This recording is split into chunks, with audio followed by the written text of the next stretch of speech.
Dave's House was inspired by Dave Jeffries, who is my older brother and only sibling, who for 40 years struggled with the most menacing of mental illnesses, schizophrenia, until his death 2 years ago. He was an extraordinary person to me in our growing up years as my role model and mentor, but even more so after he got ill. He showed such courage and determination, overcoming many hurdles through all the torment that schizophrenia causes. For 25 years, he struggled to find some semblance of stability, trying all the tools available to him: electric shock treatments, medications, psychotherapy. But with clock-like predictability, every 3 or 4 years, he would descend to such a devastatingly low place, he'd have to be rehospitalized.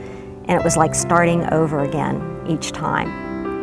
Until he found permanent counselor-supported housing in the Northern Virginia neighborhood where we lived.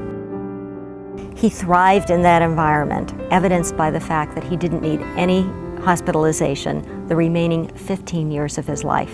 For us, his family, it meant peace of mind, knowing that he could live with dignity and independently with the support he needed for the rest of his life. My brother was the ultimate role model for living successfully in supported housing. And that's why when he died a couple of years ago, we wanted to honor him and decided the best way to do that is to provide some supported housing for people like Dave.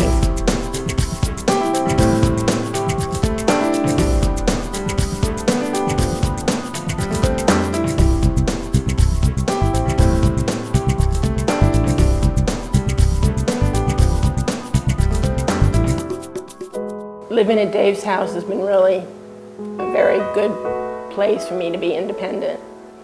When I was at home, I wouldn't have any place to, anybody to talk to or anything. I was isolating, I wasn't eating, I wasn't taking care of myself. I don't have the anxiety. I feel like I'm in a place that I'm taken care of.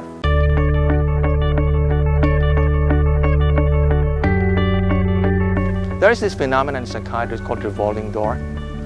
They end up in the unit, they get treated, they get a little better, get out, they have no place to stay. They miss their medications, or they end up in jail, or they may have committed a crime, or really get sick and end up in a medical unit.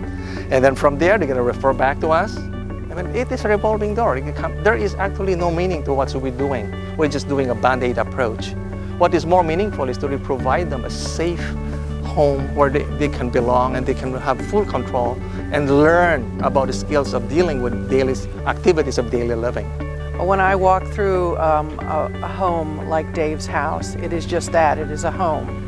It's not a facility. It's not a place where people tell them, this is what you need to do now. It's a place where they say to themselves, this is what I need to do now. I need to contribute to my living facility. It needs to be a nice place, and this is where I want to live.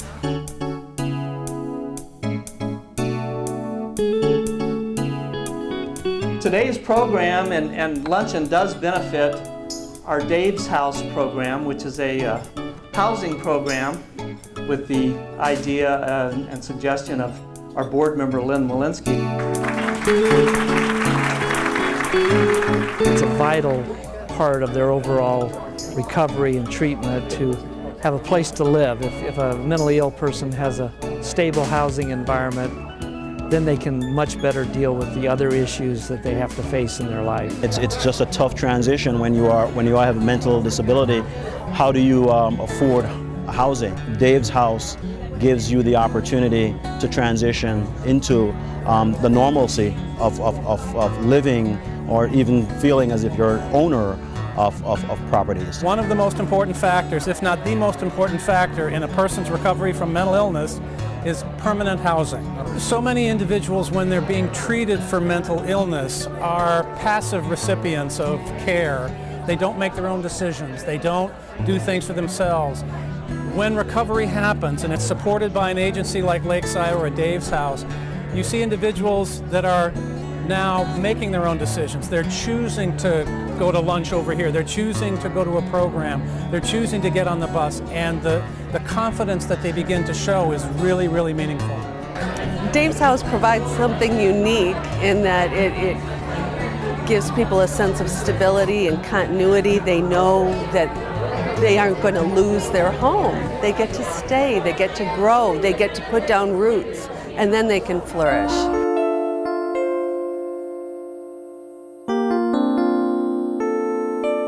My name is Robert, and I'm living here at Dave's house for over a year. It has helped me progress in all areas of my life. I was just worried, I thought I was going to be in jail for the rest of my life, in and out of jail, to live, because I can't live on the streets, you know. And it really helped. It helped me control my anger, budget my money, and pay rent, and live independently.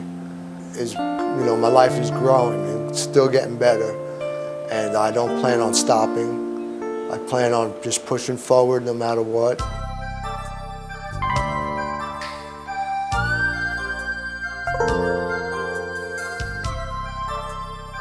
It's phenomenal, and having spent the day here with Dave's House residents makes me feel so good that we've done this, because they have done very well in their recovery and healing and are doing so fantastically well that it makes it all worthwhile.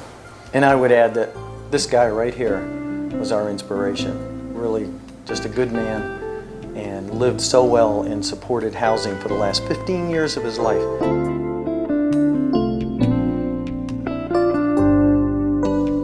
So, because the need is so great, we're going to keep on going.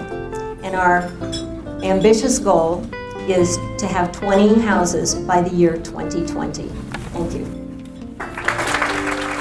We have a goal set to have 20 houses by 2020. And in order to do that, we're going to need the support of the community and people like you who believe in the cause, and in the form of contributions, financial contributions, to get more houses. What I'd say is, if the people who want to help and have a passion for this cause, I'd say go to www.lakesidecares.org, and there are ways to donate time, money, love, lots of things you can do. Dave's life gave us both mutual purpose, and we'll be working on this effort for the rest of our lives.